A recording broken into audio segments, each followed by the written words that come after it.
하나님의 은총과 평화가 우리 가운데 임하시기를 축원합니다. 2024년 갑준년을 시작하며 신앙의 가장 근본, 모든 것을 주님께 하듯 하나님께 하듯 이라는 주제로 말씀을 계속 나누고 있습니다. 어려운 시절일수록 근본을 성찰해야 하는데 코람데오, 사람이 아닌 하나님 앞에서 서야 하고 살아야 합니다. 주님께 하듯 이것은 올해 2024년을 하나님 중심으로 살아가겠다, 이제는 하나님 말씀 중심으로 살겠다라고 하는 선포입니다. 그리고 약속입니다. 특히 올해는 여러분이 주어진 시간을 잘 활용하시고 주어진 시간을 잘 통제할 수 있기를 부탁드립니다. 시간을 잘 통제해서 천리길도 한 걸음, 새해 결단, 큐티, 기도노트, 감사 기록하면서 시간의 발자취가 남겨지기를 축복합니다. 전국 대학 교수들의 설문조사를 통해서 2023년 사자성어를 결리 망의를 선택했습니다. 이익을 보면 의를 잇는다라는 말인데요, 눈앞의 이익이 진실을 압도하고 있다는 말이죠. 돗대기 시장으로 변해버린 세상이 교회 안으로 들어와 그리스도인의 정체성을 무너뜨리고 있습니다. 하나님 앞에서 불순종할 때 몰락이 비탈길을 질주하듯 금방 눈앞에 다가올 것입니다. 끝까지 하나님 앞에서 멈출 때 멈추고 달릴 때 달려야 되는데, 올 2024년 세상의 유익을 바라보며 하나님을 버리는 어리석은 자들이 아니라 하나님 앞에 코람데오의 신앙을 가지고 모든 일을 주님께 하듯 잘 감당하시기를 간절히 축복합니다. 그래서 오늘 사울왕을 통해 하나님께서 사람을 쓰시고 또한 하나님께서 사람을 버리시는 근본적 기준이 뭔지 생각해 보려고 합니다. 말씀을 준비하면서 깨달은 것이 있어요. 하나님은 절대로 끝까지 우리를 버리지 않으신다는 사실입니다. 단지 우리가 하나님을 떠나 쓰임받지 못한다고 하는 것이지 절대로 하나님은 우리를 버리지 않으신다는 사실입니다. 광수생각이라는 만화책이 있습니다. 거기에 나오는 두 남녀의 대화입니다. 남자, 우리 아버지는 유명한 변호사의 빌딩도 2,000에 가진 부자라고, 그리고 나는 명문대를 나와서 대기업에 다닌다고, 게다가 난 3형제 중에 막내라고, 근데 왜 청혼을 받아주지 않는 거야? 내 배경과 내 스펙이 마음에 안 드는 거야? 여자, 너의 배경과 너의 스펙은 마음에 드는데 네가 싫어. 여러분, 우리에게 가장 중요한 게 뭘까요? 사울 왕의 이야기는 하나님 앞에서 가장 중요한 것이 무엇인지를 생각하게 됩니다. 그리고 사울 왕에게 가장 해주고 싶은 말은 끝까지 라는 말입니다. 스펙이 아닌 하나님의 마음에 맞는 사람이 되는 것, 스스로 작게 여길 때입니다. 오늘 본문의 사무엘이 사울을 질책하고 있습니다. 그 질책은 사울의 각오를 돌아보라는 것이죠. 사무엘이 이르되 왕이 스스로 작게 여길 그때에 이스라엘 지파의 머리가 되지 아니하셨나이까? 여호와께서 왕에게 기름을 부어 이스라엘 왕을 삼으시고 사울이 왕이 될 수 있었던 것은 스스로 작게 여길 때, 겸손할 때 하나님이 세우셨다는 거예요. 겸손했다는 거죠. 메시지 성경은 이 말씀을 이렇게 번역하고 있습니다. 사무엘이 말했다. 처음 이 길을 들었을 때 당신은 보잘것없는 사람이었습니다. 왕께서도 그것을 알고 있었습니다. 그때 하나님께서 당신을 이스라엘 가운데 가장 높이 두셔서 왕으로 삼으셨습니다. 스스로 보잘것없는 존재임을 하나님도 알고 사울도 알 때 하나님께서 그를 높이 세우셨습니다. 문제는 오늘 지금 사울이 자신을 그렇게 생각하고 있지 않다는 것이죠. 하나님이 사울을 세우신 이유는 그를 사용하시기 위함인데 사울 스스로 하나님께 의지할 필요가 없다고 생각하는 그 순간 하나님이 그를 쓰실 수 없게 되는 것입니다. 그러므로 그 자리에 사울을 더는 놓아둘 수 없게 된 것입니다. 여러분, 오늘 사울 이야기를 들으시면서 우리가 말씀 앞에서 자신을 볼 수 있어야 돼. 말씀이 거울이 돼서 자신을 들여다볼 수 있는 지혜와 명철이 있어야 돼요. 하나님께서 우리를 쓰시려고 부르던 때의 그 모습, 그 첫사랑이 그대로 남아있는지, 오늘 우리가 하나님의 도구가 되지 못하는 이유는 하나님께서 우리를 버리심이 아니라 우리가 하나님의 도구가 되기를 거부하기 때문은 아닌지 우리가 돌아보아야 합니다. 여러분, 자기를 높이는 자는 낮아지고 자기를 낮추는 자는 높아집니다. 하나님 앞에서 끝까지 겸손할 때 하나님이 높여주십니다. 사무엘상 9장 21절의 말씀입니다. 사울이 대답하여 이르되 나는 이스라엘 지파의 가장 작은 지파 베냐민 사람이 아니니까 또 나의 가족은 베냐민 지파 모든 가족 중에 가장 미약하지 아니하니까 당신이 어찌하여 내게 이같이 말씀하시나이까 하니, 사무엘이 사울에게 기름을 붓기 위하여 만났을 때의 장면입니다. 그런데 사울이 살아온 삶의 흔적을 보니까 잘못되었습니다. 인생이란 한 사건으로 판단할 수 있는 것이 아닙니다. 걸어온 모든 삶의 발자취가 하나하나 합쳐져서 인생이 되는 것이죠.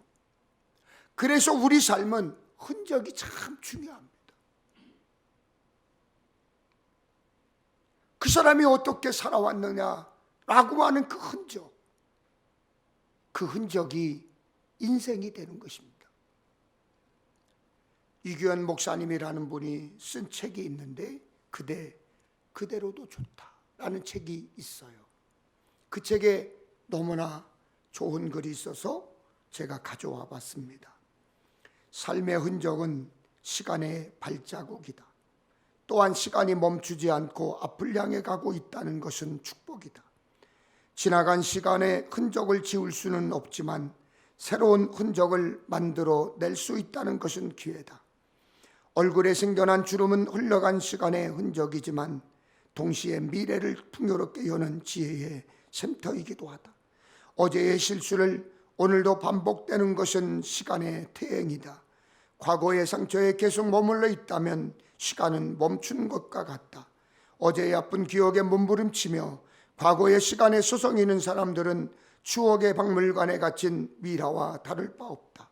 수천 년의 세월이 흘렀지만 그 모습 그대로 그곳에 있다는 것은 아픈 각오만 크게 부풀어져 있을 뿐이다. 잔인한 과거의 시간, 그 흉기에 죽은 시간이 많다. 겨울이 가고 봄이 와도 아픈 기억의 편린을 털어버리지 못하고 싸늘한 냉기에 얼어붙은 삶은 비극이다. 시간이 멈추어버린 삶에는 봄이 없다. 때로는 나를 죽인 것 같은 끔찍한 경험이 일어난다 해도 다시 살아갈 수 있는 것은 다가오는 미래 때문이다. 사무엘상 15장은 사울이 아멜렉과의 전쟁에서 승리한 후에 하나님께서 그를 버리신 이유를 말씀해 주고 있는 사건입니다. 사무엘상 15장 10절 12절을 보겠습니다. 여호와의 말씀이 사무엘에게 임하니라. 이르시되 내가 사울을 왕으로 세운 것을 후회하노니 그가 돌이켜서 나를 따르지 아니하며 내 명령을 행하지 아니하였음이니라 하신지라. 사무엘이 근심하여 온 밤을 여호와께 부르짖으니라. 사무엘이 사울을 만나려고 아침에 일찍 일어났더니 어떤 사람이 사무엘에게 말하여 이르되 사울이 갈멜에 이르러 자기를 위하여 기념비를 세우고 발길을 돌려 길갈로 내려갔다 하는지라. 왜 사울이 끝까지 하나님 앞에 순종하지 못하는 사람이 되었을까요? 왜 하나님께서 사울을 왕 삼으신 것을 후회하셨을까요? 자기를 위하여 기념비를 세웠기 때문입니다.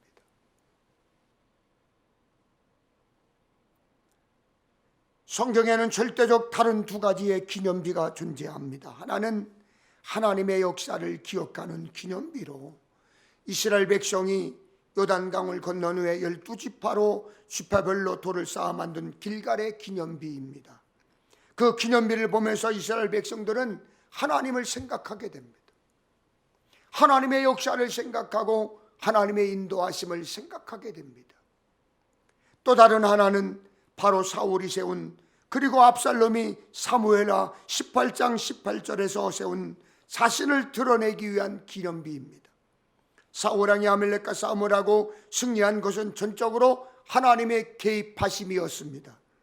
그런데 사울이 전장에서 승리하고 나서 하나님의 흔적이 아닌, 하나님의 역사가 아닌 자신의 흔적을 남기고 싶었던 거죠.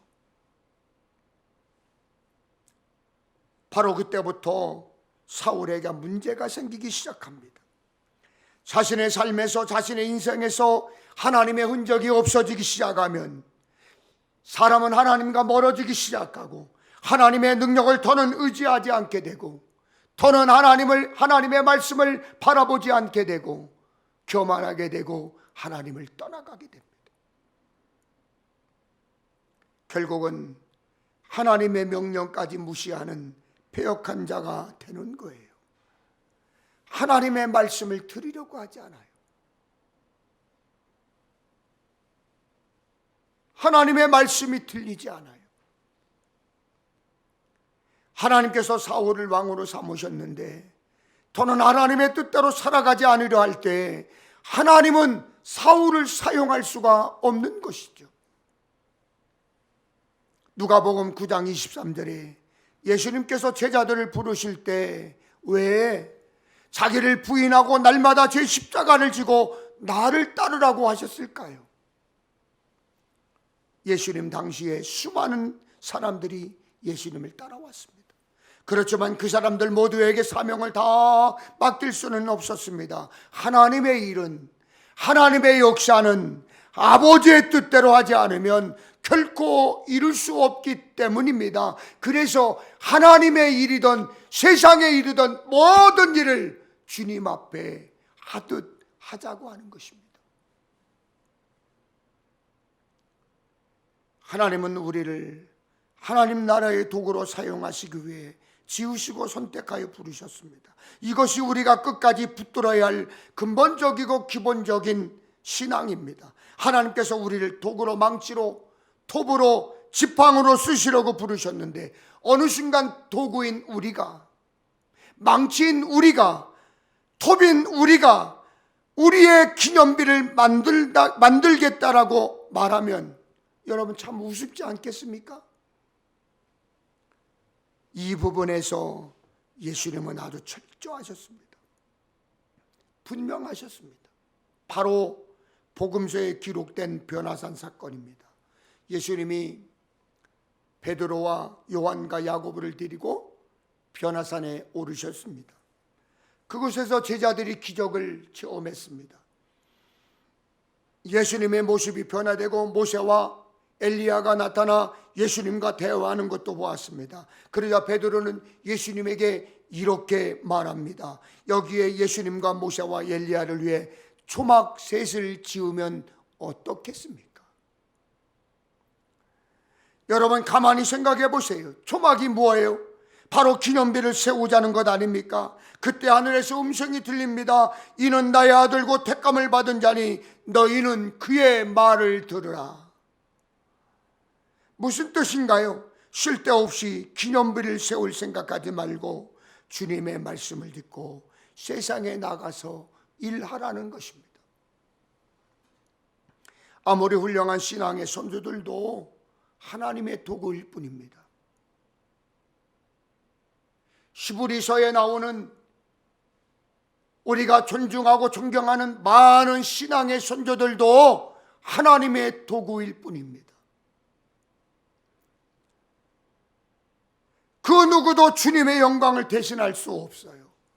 그 누구도 주님의 영광의 자리에 대신 앉을 수가 없는 거예요. 재미있는 일화입니다. 종교개혁자 존 칼빈은 자신이 죽고 나면 기념비를 세우지 말아라, 이렇게 유언을 했습니다. 존 칼빈 하면 장로교회에서 아주 위대한 신학자 아닙니까? 모든 장로교 신학을 하고 장로교 신학자들은 존 칼빈을 최고의 신학자로 여깁니다. 그래서 존 칼빈의 유언대로 이름 없는 공동묘지에 장사를 했습니다. 그런데 한국의 장로교 신학자들이 그렇게 존경하는 칼빈의 무덤이 너무 초라한 것이 안타까워서 기념비를 세웠다고 합니다. 무엇이 하나님이 기뻐하시는 일일까요, 여러분? 무엇이 하나님이 기뻐하시는 일일까요, 여러분? 사도 요한이 자신의 정체성에 대하여 요한복음 3장 30절에 이렇게 말합니다. 그는 흥하여야 하겠고 나는 쇠하여야 하리다. 그는 성하여야 되겠고 흥하여야 되겠고 우리는 망해야 되겠고 쇠하여야 되겠다. 하나님이 하시는 일에 대하여 우리는 끊임없이 우리의 길을 내어드려야 합니다. 우리가 아무리 큰 일을 했다고 생각하고 누군가가 우리를 계속 칭찬을 한다 할지라도 영광은 하나님께 돌려드려야 합니다. 그것이 우리의 신앙을 하나님 앞에 끝까지 지키는 길입니다. 좋은 일, 위대한 일을 하는 것 중요하지만 끝까지 우리 속에 계신 주님의 일, 우리를 부르신 주님의 일을 하는 것이 중요합니다. 김본건 목사가 쓴 생명의 떡 오직 예수, 낮은 곳에 작은 예수, 마당새 이야기, 그 책에 나오는 글을 하나 소개하려고 합니다. 자연은 없습니다. 모든 것은 하나님이 만드신 천연입니다. 자비량이 아닙니다. 주님이 준비하시는 주비량입니다. 자존심은 안 됩니다. 주님만 높이는 주존심이어야 합니다. 스스로 작아 들어가면 타락입니다. 자생하려고 하면 망합니다. 하나님 없이 자생하려다 영원한 사망으로 떨어진 것이 마귀입니다. 스스로 계시고 사시는 분은 오직 하나님뿐입니다. 우리는 살라는 대로 살아야 할 생명입니다. 스스로가 아닌 오직 예수로, 스스로가 아닌 말씀과 성령으로 살아야 합니다. 오늘 본문 21절을 보면 사울이 착각을 합니다. 다만 백성이 그 마땅히 멸할 것 중에서 가장 좋은 것으로 길갈에서 당신의 하나님 여호와께 제사하려고 양과 소를 끌어왔나이다 하는지라. 사울은 왜 자기가 진멸당하는지를 모르고 있는 거예요. 사울을 왜 진멸해야 할 것을 아깝게 생각했을까요? 그는 하나님께서 주실 것을 보지 않고 자신이 잡아야 할 것을 본 거예요.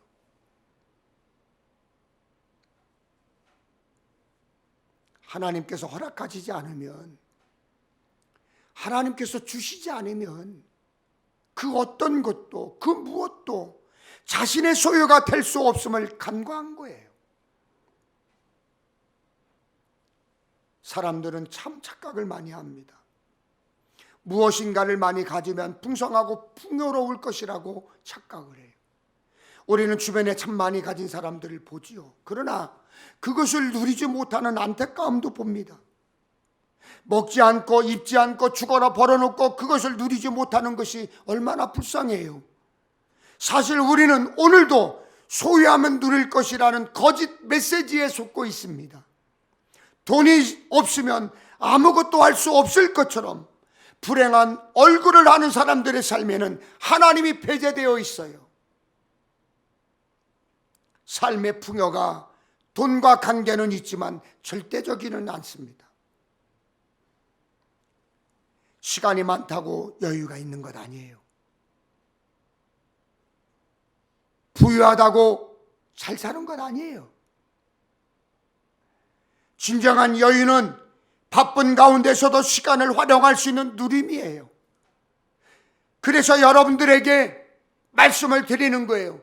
24시간 여러분들이 그 시간을 잘 통제하고 이용하면서 예배하고 기도하고 큐티하고 감사 노트를 기록할 때 하나님이 그 삶을 흔적으로 남겨놓는 거예요. 직업 없이 빈둥빈둥 노는 사람을 시간에 여유 있는 사람이라고 말하지 않아요.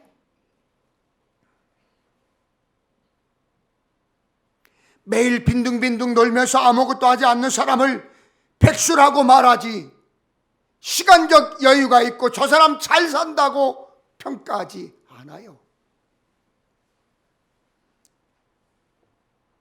어쩔 수 없이 주어지는 시간은 여유가 아니라 고통입니다. 한때 우리나라 사람들이 뉴질랜드와 호주에 은퇴 이민을 정말 많이 떠났어요. 그 중에 이제 뉴질랜드, 호주와 함께 3대 은퇴 이민으로 가는 사람들이 어디로 많이 갔느냐 하면 필리핀으로 참 많이 갔어요. 노후를 즐기며 한국에서 그 비싼 골프를 좀 마음대로 칠 수 있겠다, 그 생각 때문이었어요. 그런데 마음대로 골프를 치는데 재미가 없답니다. 한국에서는 없는 시간을 쪼개고 없는 돈을 내서 골프를 칠 때는 그렇게 재미가 있었는데 막상 이민을 가서 골프를 치려고 하는데 마음껏 칠 수는 있지만 재미가 없다는 거예요. 사울의 불순종에 대한 사무엘의 지적으로 하나님께서 다시 한번 사울을 버려 왕이 되지 못하게 합니다. 사무엘은 사울의 잘못을 지적하며 하나님의 심판을 법정의 검사가 피고에게 선고하는 것 같이 준엄한 심판을 내고 있습니다. 하나님에 대한 성도들의 순종은 아주 중요한 문제입니다. 믿음은 들음에서 나기 때문입니다. 듣는다는 말의 히브리 원어가 순종을 의미합니다. 믿음은 들음에서 나며 들음은 그리스도의 말씀으로 말미암습니다. 순종하지 않으면 예수님을 내 안에 담아 둘 수가 없습니다. 순종하지 않으면, 말씀에 순종하지 않으면 내 안에 예수님이 안 계시는 거예요. 순종하지 않으면, 말씀을 따라가지 않으면 내 안에 성령이 존재하지 않는 거예요. 사랑하는 여러분, 오늘 말씀을 통하여 순종이 어떤 종교적 행위보다 나음을 알게 되기를 축원합니다. 끝까지 순종한다는 것은 스스로 작게 여기는 자의 몫입니다. 처음에 언급했던 사무엘상 9장 21절에 나타난 사울이 바로 그런 것이죠.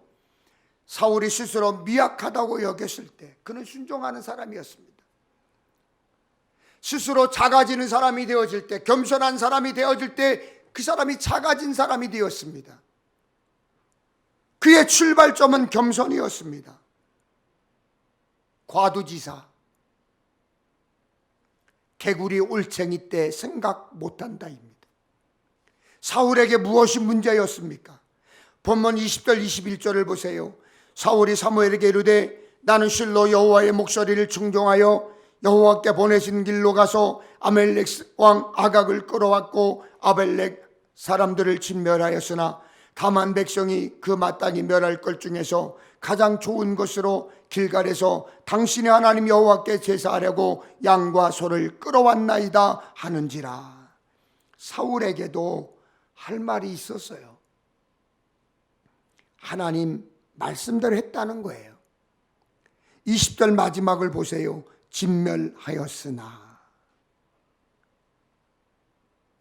진멸하였으나 여기서 사울이 진멸하였으나가 아니라 진멸하였습니다 라고 끝났어야 되는 거예요. 순종을 하기는 했는데 끝까지 순종하지 않은 것이죠. 진멸하였으나 끝까지 순종하지 않은 거예요.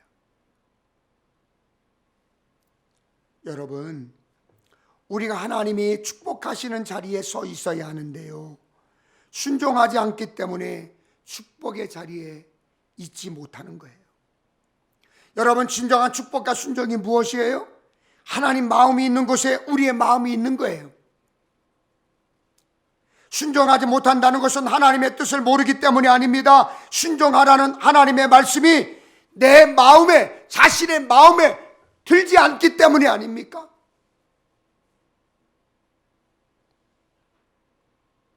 순종하면 포기해야 돼요. 순종하면 힘들어요. 어려워요. 그러니까 그 말이 마음에 들지 않으니까 내 마음에 두지 않는 거예요.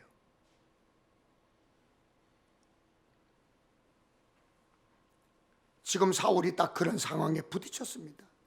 그가 하나님의 명령을 이해하지 못한 게 아니에요. 단지 하나님의 말씀이 자신의 마음에 들지 않은 거예요. 그래서 진멸하였으나, 그리고 그 변명은 당신의 하나님 여호와께서 제사하려고 양과 소를 끌어왔나이다 하는지라. 사울이 하나님을 위하여 한 일이라고 말하지만 하나님은 그 일을 기뻐하지 않으셨어요. 그런 하나님의 이름을 핑계로 댔을 뿐입니다. 하나님의 명령을 어긴 자신의 범죄를 슬쩍 예배로 빙자하여 또한 자신의 잘못을 슬쩍 백성들에게 떠넘깁니다. 그는 자신이 하고 싶은 것을 한 거예요. 사울의 이 모습이 오늘 우리에게 찔림이 되지 않습니까? 사울의 이 모습이 오늘 우리에게 가시가 되지 않습니까?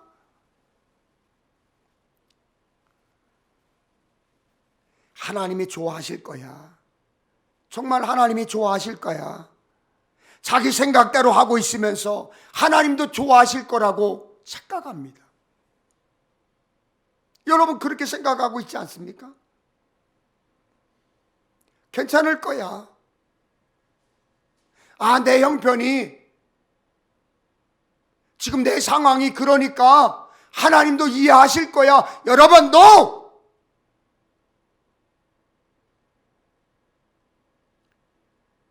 모든 상황 속에서, 어떤 상황 속에서도 하나님 앞에 고람되고 하나님 앞에 서야 돼요. 여러분들이 죽을 것 같고 이 일을 감당하면 어떤 손해가 올 것 같더라도 주님께 하듯 감당해야 돼요. 끝까지. 그래서 오늘 아주 유명한 말씀이 등장하잖아요. 오늘 본문 22절 23절입니다. 사무엘이 이르되 여호와께서 번제와 다른 제사를 그의 목소리를 청종하는 것을 좋아하심같이 좋아하시겠나이까. 순종이 제사보다 낫고 듣는 것이 순양의 기름보다 나으니 이는 거역하는 것은 점치는 죄와 같고 완고한 것은 사신 우상에게 절하는 죄와 같음이라. 왕이 여호와의 말씀을 버렸으므로 여호와께서도 왕을 버려 왕이 되지 못하게 하셨나이다. 여러분, 제사를 지낸다? 제사를 지낸다? 하나님을 만족하게 드리기 위한 행위인데, 그런데 하나님께서는 그 행위 내면에 있는 예배자인 우리의 마음을 보신다는 거예요. 우리의 마음을 보시는 거예요. 순종이 없는 그 어떤 행위도 하나님께서 기뻐하시지 않는다는 거예요. 그러나 사무엘이 이 말은 제사를 부정하는 말이 아닙니다. 다만 제사는 그림자고 순종은 실체라는 말입니다. 정말 재미있는 표현이죠. 23절 거역하는 것은 점치는 죄와 같고 완고한 것은 사신 우상에게 절하는 죄와 같음이라. 유진 피터슨의 메시지 성경을 보면 이렇게 번역되어 있습니다. 하나님의 명령을 행하지 않는 것은 이교에 빠져놀아나는 것보다 훨씬 더 악한 일입니다. 하나님 앞에서 스스로 우쭐대는 것은 죽은 조상과 내통하는 것보다 훨씬 더 악한 일입니다. 하나님의 말씀을 순종하지 않는다는 것은 단순한 불순종이 아니라 다른 길로 가겠다, 우상을 숭배하겠다, 다른 신을 섬기겠다, 그거예요.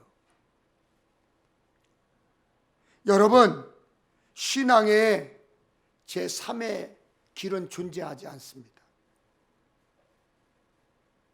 여러분, 믿음의 길은, 다른 믿음의 길은 존재하지 않아요.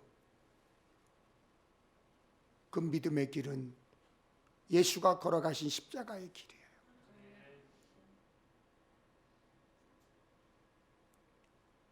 순종하지 않는다는 것, 하나님과 다른 길을 가겠다는 거예요. 하나님의 말씀을 따르지 않는 완고함은 우상에게 절하는 죄와 같습니다.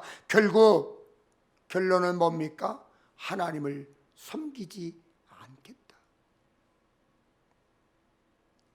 그런데 하나님은 그 완고함을 꺾으시는 하나님이세요. 왜냐하면 완고함 때문에 하나님의 뜻이 이루어지지 않기 때문입니다. 우리의 가장 큰 맹점이고 잘못된 부분이 뭡니까? 점점 완고해진다는 거예요. 고집이 세워진다는 거예요. 하나님께서 행하신 일을 자신의 업적으로 착각하게 되면서 그렇습니다. 하나님이 함께 하신 일을 마치 자신이 한 일처럼 착각합니다. 우리 주변에 보면 늘 내가라고 말하는 사람들이 있습니다. 모든 사람이 그런 사람을 참 싫어하는데 자신만 모르는 것 같아요.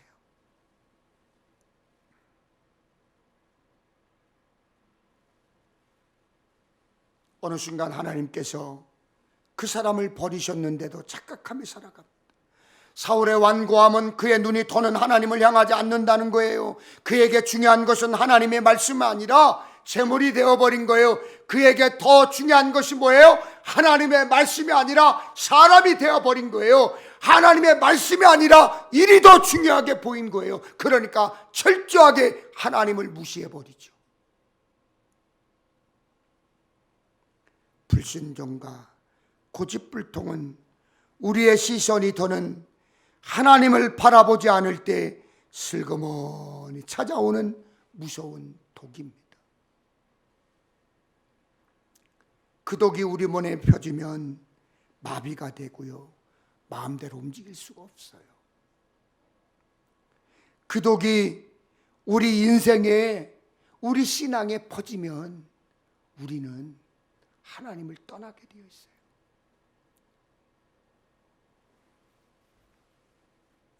감히 사울이 하나님의 명령을 무시하고 자신이 판단합니다. 순종하는 사람의 특징은 하나님이 하시는 일에 자신이 판단하지 않습니다. 무척 불합리한 것 같지만 도저히 이해가 되지 않아요. 그렇지만 그것이 하나님 마음이기에 순종하는 거예요. 상식에 맞지 않아요. 세상 사람들은 다 이치에 맞지 않는다고 말해요. 그러나 하나님의 마음이기 때문에 순종하는 거예요. 믿음의 조상 아브라함의 인생을 보십시오. 끝없이 연속해서 펼쳐지는 이해할 수 없는 사건 사고에 갈 바를 알지 못하고 고향을 떠났습니다. 자신에게 주신 약속의 근거인 이삭을 하나님께서 제물로 바치라고 할 때에 아무 소리 않고 모리아 산에 가서 이제 아들을 드리려고 했습니다. 히브리서 기자는 아브라함의 모든 행위에 믿음으로라고 설명합니다. 그가 하나님을 믿었기에 순종한 것입니다. 아브라함의 모든 것을 이해하고 확실한 것을 보고 행동하지 않았습니다. 여러분, 믿음은 단지 바라는 것이고 아직 보지 못한 거예요. 순종이 제사보다 낫다. 끝까지 하나님 앞에 순종하는 삶은 늘 하나님의 말씀을 청종하는 삶이에요.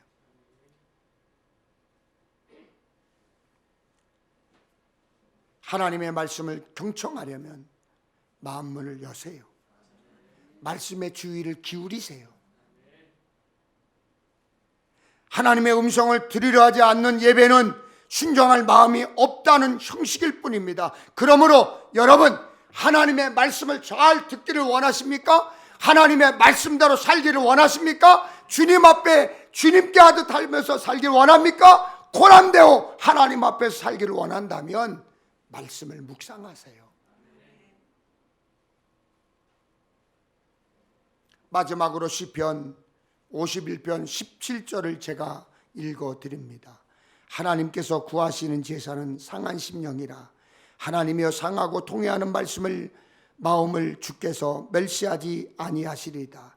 호세아 6장 6절입니다. 나는 인애를 원하고 제사를 원하지 아니하며 번제보다 하나님을 아는 것을 원하노라. 여러분, 오늘 주신 말씀을 가지고 우리가 찬양하겠습니다. 찬양하며 기도할 텐데 이렇게 기도하시길 원합니다. 하나님, 내가 이제는 코람데오 하나님 앞에서 1년 주님께 하듯 모든 일을 감당할 것입니다. 그러나 하나님보다 내가 앞서지 않게 하옵소서. 하나님 자리에 내가 앉지 않게 하옵소서. 하나님 말씀에 순종하는 삶을 살게 하옵소서. 아멘.